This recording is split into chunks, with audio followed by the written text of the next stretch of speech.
Good morning. This is a debriefing from another trip to Roaring Spring 2 days ago, Wednesday. This is Friday. Hey there, Tux. Um, and I think I'll do two of them. They don't have to be long.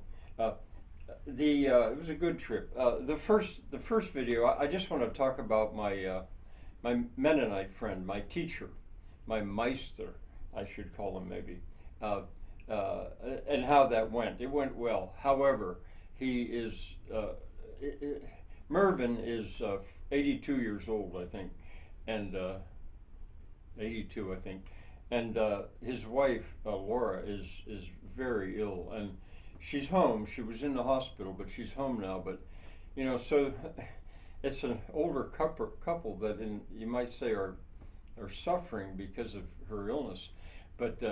But still, he allowed me to come into his house and gave me my 1 hour lesson, uh, which we usually do. And I was able to deliver a present to him because I had stopped earlier at the place where they sell raw milk. That's one of my regular stops.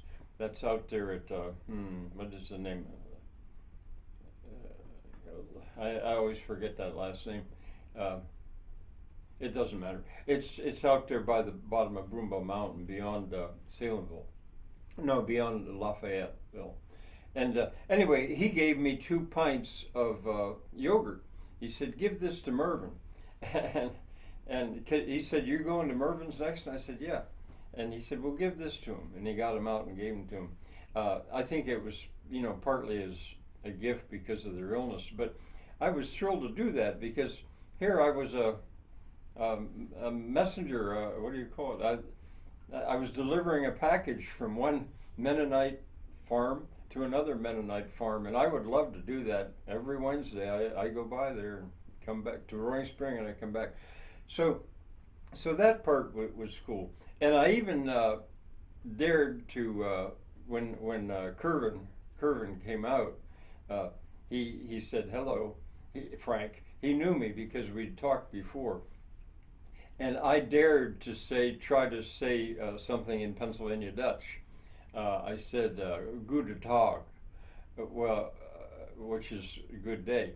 Which, when I think, and he answered, smiled, and he answered, but it didn't sound quite the same as what I'd said, and there was a reason for that. It was the afternoon. It wasn't, and I think I should have said good afternoon. I don't know. In any case, that was really fun, and I told him that about I'm learning Pennsylvania Dutch. Uh, well, when I got to Mervyn's, we had a productive lesson. I'm trying to get ready, and I think by next week I may be ready to actually initiate a conversation in Pennsylvania Dutch with somebody who speaks Pennsylvania Dutch. For example, if I go to a farm or if I go into a store where, say, a woman is wearing a bonnet, that's a pretty good sign that she speaks Pennsylvania Dutch.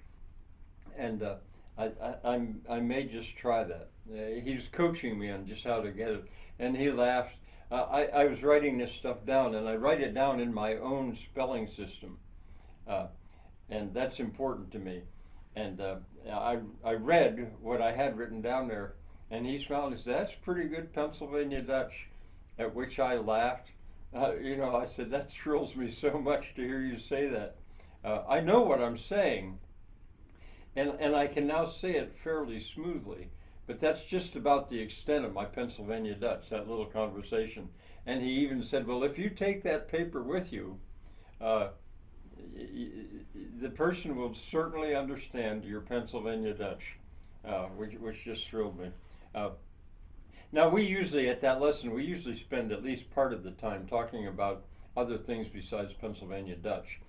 Water wheels, for example. I think I might have mentioned before that when he was younger down on the farm, which is across Bloomfield Road down by Halter Creek, this is all very clear, right at the county line, very near the Bloomfield Nursery, where you turn to go over Sproul Mountain.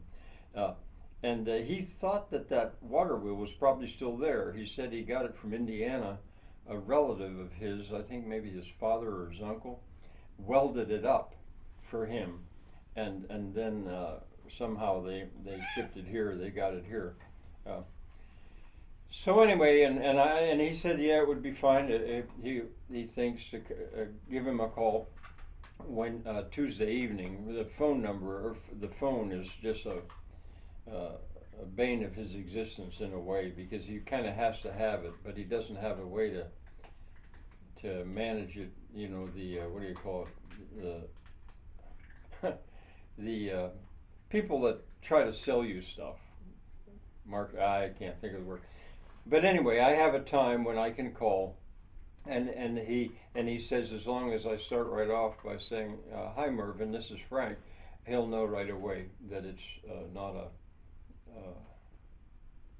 I can't think of that. Okay, now the second video is going to be about what I did in Roaring Spring, and I'll just tell you about that separately. Bye for now.